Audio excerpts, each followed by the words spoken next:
Once again, your hero of heroes is here, gracing you with his presence.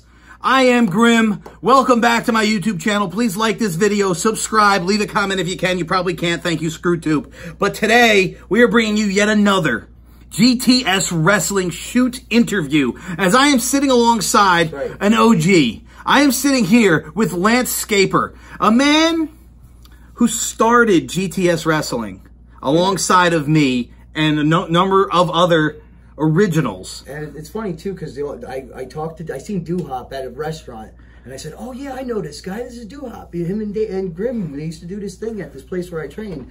And then he said, "Yeah, Grim got a ring. Yeah, in 2 weeks he just got this ring." And then all of a sudden, everything happened. And yeah. He met Doo-Hop in public as a fan, and was saying how me and Doo-Hop, when we used to wrestle at Tony Emerald's school, the garage, which was where I filmed all those old videos with Travone and Peter Kid, with the deer on the wall. You guys might remember from 2014? Yeah, 2015? Years old at the time. Yeah. So back in that time, and then he heard from Doo-Hop that I got a ring. And so you hit up Emerald. Emerald said, "I have 2 guys I want to bring to GTS." Yep. This was in the infancy. I had just bought a ring. I had just bought a ring. And they said, well, Tony Emerald said, "I'm going to bring 2 guys. One's my nephew, which is Manabo." A lot of people don't know that. That's Tony Emerald's nephew. And he also brought one of his students, Lance Scaper. And he brought you guys to GTS. And you guys are OGs to GTS. Originals, baby. And so what was that, 2016? Yeah, when you came to GTS. The middle of 2016, the end of summer. The end of the summer of 2016. And we are now here, the end of summer 2019. 3 years you've been part of GTS. And I just have one question. What's that? How come you've never been an asshole and turned your back on me like every other every other OG, every other guy who started at that time has given me shit? But yet you, all right, listen, Lance Scaper, has stayed by my side.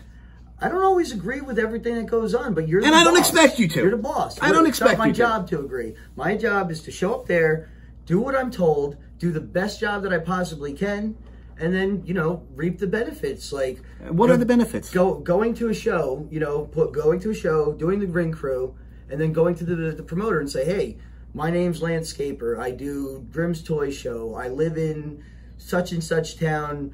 I heard you're doing a show there. Let me be part of it. I'm here to do whatever you want. Maybe I'll sell some tickets for you." And then boom, you get booked. You get booked. Because they know that you're competing somewhere regularly. They know that you can take advantage of 3 days a week of ring time, free training, getting to work alongside Robbie E, Amazing. James Ellsworth, Tom Brandy, the Blue Meanie. Who else have we had? I learned so much from Jimmy Rave. Yes. I learned an insane amount from Jimmy Rave. Right. And people who've been there. Stuff that you think you'd be learning. Right. It's the stuff that matters. People who've been there. People who've made money in this business. People who've been on television in this business of professional wrestling. You get to work with them. And you don't have to pay them $1. You get to pick their brain. You get to learn from them, absorb their knowledge, watch them perform live, see how they are off camera. Yeah, how they plan things, how they set things up, because that is so important. And that's one of the huge benefits of GTS Wrestling, that these ungrateful ingrates don't appreciate that I provide. But Grim's the bad guy. They don't see the big picture. Grim's the bad guy. I didn't turn on them. They turned on me. Why? Grim doesn't give me opportunity. Bullshit. Make your own opportunities. That's one thing that I've always believed. Like you've directed me into doing certain things, but you've never said, like some of the bigger things, like even the gay Mysterio, right? Which we're going to talk about in a minute. Yeah, like it was something that happened. You gave me the opportunity to do it because I came up to you and said, "Can I do this?" Right. A lot of people don't recognize that. A lot of people, they show up to GTS and they stand there and they wait to say, "Grim, make me a star." Okay? I have ideas. I booked the show I booked the show a certain way. But at the same time, nobody, whether you're Vince McMahon, Shane McMahon, Triple H, can come up with creative ideas for 30 to 40 people. And charisma. How are you going to give somebody charisma? And charisma. How are you going to give somebody charisma? And that's pretty much what this whole thing boils down to. Because the guys who with charisma, the Stone Colds, the Rocks, elevate. Those are the people that they draw you in. Right. And but what it is I can say, "Here's this idea, Lance," and you can take the idea and you can. What Bret Hart is called the excellence of execution. You have to execute my idea. And you may do a great job at it. You may do a shit job at it. There's guys, I've given them ideas. It's in my head. I see it. It's going to be awesome. And they go in the ring and they shit the bed and it's terrible. And I said, well... You almost feel bad like it's your fault. Right. Oh, well, I get blamed. I get blamed. Fuck you, Grim, unsubscribe. That was terrible. No, it was a good idea. And if there was different characters in there that could have performed it better, it would have been good. But I'm not going to redo the same angle next week. What I'm saying is, and then, like you said, make your own opportunity. Because I'm open to ideas. Everybody thinks everything that happens on GTS Wrestling is Grim's. Now, I have the final approval. But I also have a creative team of 35 other guys that show up to the show. You guys can pitch ideas. You guys come up with jokes. I've probably gotten 50% I've gotten and 50% I didn't. Right. Because and I've told you no. And like that's what I'm saying. 50% of the time it doesn't make sense to you. Right. Sometimes it does. Right. So make it all work together. So one of the ideas we're going to talk about, because I got blamed for it. I thought it was a great idea. I thought it was a great angle. And of course I got blamed for it. F you, Grim, unsubscribe. Yeah, he comes up to me. He comes up to me at Christmas Chaos. It's Christmas, darn it. It's Christmas. The season of giving. And he says, hey, Grim, I have an idea. Because I was just going to win the YouTube title. And that was all that was going to happen. Right? He goes, how about I win the YouTube title? And because I know how much it means to you, I give it to you as a gift. As a gift, through the spirit of Christmas, the giving. Right. What people don't understand. And I said, I like that. And you know why I like that? It's heartwarming. It's touching. You never had the chance to be the YouTube champion. So that would be... I never asked you for. Which you never asked for, right? But not because I don't want it. Right. It's just... It hasn't made sense yet, in my opinion. No offense. Asking for something. Right. But other guys have come up to me with way less years and way less months and way less training than you, have come up and asked, well, when am I going to be YouTube champ? Besides the point. You said, hey, how about I win the YouTube championship and I gift it to you? And I could have said, well, that doesn't make sense because then you get a 2-minute YouTube championship reign. Yeah, why would you even want to give away the Why would you give about the biggest prize? Because it's Christmas. And so I said, you know what? I said, that's cool. And I never thought for 1 second the fans would hate me for that. But there was every other comment on the video. Damn it, Lance. I can't believe he did that to you. He screwed you there. He screwed you, Lance. Fuck you, Grim.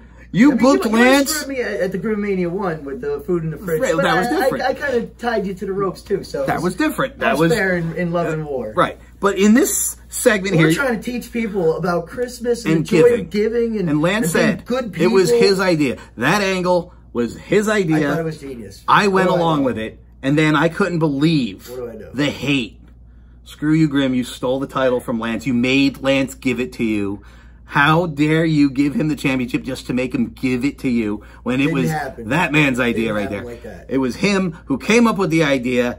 I approved it. I thought it was great. I could have said no. I thought it was great. Looking back on it, no offense, I should have said no. I'm the baby face. Right. And, you're my friend. Right. And you love that title, and I want to earn it one day. Right. Right. Yeah, I think you said something that you wanted to earn it in a match. Yeah, I want to earn it. Not Christmas. I mean, Christmas Chaos is great. It's one of the best things that we have. Right. But I thought it would be something different. And it was something different. They try to do something different, and they hate you. Right. And then, again, making his own opportunity. He says, I've been doing the Lance Scaper gimmick now going on almost 3 years.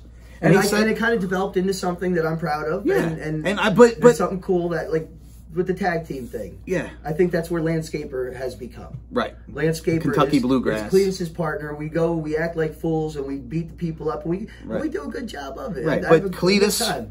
Obviously not around a lot. Well, I Me and Cletus have some personal... How you write how everything goes together. Right. But I did say, we do need teams. If you want to do Lance Scaper and Cletus as Kentucky Bluegrass, I'm down. And I think people are going to pop for it. And they got new gear. Wait till you see the gear they got. And you got to wear the gear. You guys are going to wear the gear, I hope. Well, could you put us in a legendary match at, SWF or something? Yeah. I mean, listen, I paid a lot of money for that shit. Oh, I bet. You don't want to roll around in the dirt. I get it. All right, but listen. So he's got this legendary gear. He's got this awesome gear, team with Cletus, whatever. But he said, as far as Lance Scaper goes, he goes, let's mold him into something different. Put him under a mask. Give him a different character. Remember this? I mean, I wear it for Lance every once in a while. But this wasn't Lance in the beginning. Right. This is Senor Borrega. I spoke Spanish. I wanted to battle with Lucha La Raza. Yeah. And expose him to not being Spanish, which I'm not Spanish either, but, funny stuff. Right. And he said, I wanted to do this new character. And I said, you know what? Got 25 followers. Yeah. I said, you know what? I'm down with it. Nobody bought into it. Nobody gave a shit. Nobody liked the character. It got no legs whatsoever. I had like maybe 3 Spanish followers. Yeah. Who were like, and I said one of the things, so I know some of you hate it, but I said one of the things that resonates with the audience is parody WWE characters. Who's the best one of that? Vlad. Vlad is our Brock Lesnar. Over his crap. And he's one of the most over guys. Why? Because he kind of looks like Brock Lesnar. He wrestles like Brock Lesnar. He has the same attitude as Brock Lesnar, and it works. And the kid's smart. He rolled with it, and he stuck with it. Once you have something that's like really good and it's working and so many people, stick with it. And even if they hate it and they love it, but and how many times did people go up to Vlad and say, "You should change this gimmick," and he would come to me. These guys think I should change the gimmick. Like workers? Like other workers. Guys? Yeah. Whether they were from our show. Or another one, yeah. Or an SWF or whatever. You're just doing a Brock Lesnar ripoff. You're just a Brock Lesnar ripoff. I thought the Russian touch kind of did, right. Like, get a little something different. Right? And he came to me. He goes, "Do you want me to change?" I said, no. People love it. I said, "You're one of the most over guys on the show. We don't have you on every single week. We keep you special like Brock Lesnar." Brock Lesnar, pay-per-view exclusive guy. And when he's on, it pops the views. It pops the views like if I bought somebody else's television. It hurts my guts, but you know what? It's the facts. Right. You can't fight the facts. Right. So, like, whether you think somebody deserves something or not, it doesn't matter. Right. Do your gosh darn job. Don't worry about him. Don't worry about all of that. Right. Everything's going to happen. It's going to happen for you if you keep your nose to the grindstone. So, Lance says, "Well, I have a parody character I'd like to do." It almost started off as a joke because I got this for free. The guy who sent me these for Cletus. Hold that up so make sure people can see. People know. Should I put it on for you? Yes, please. I might change my voice. It's so sweaty and disgusting.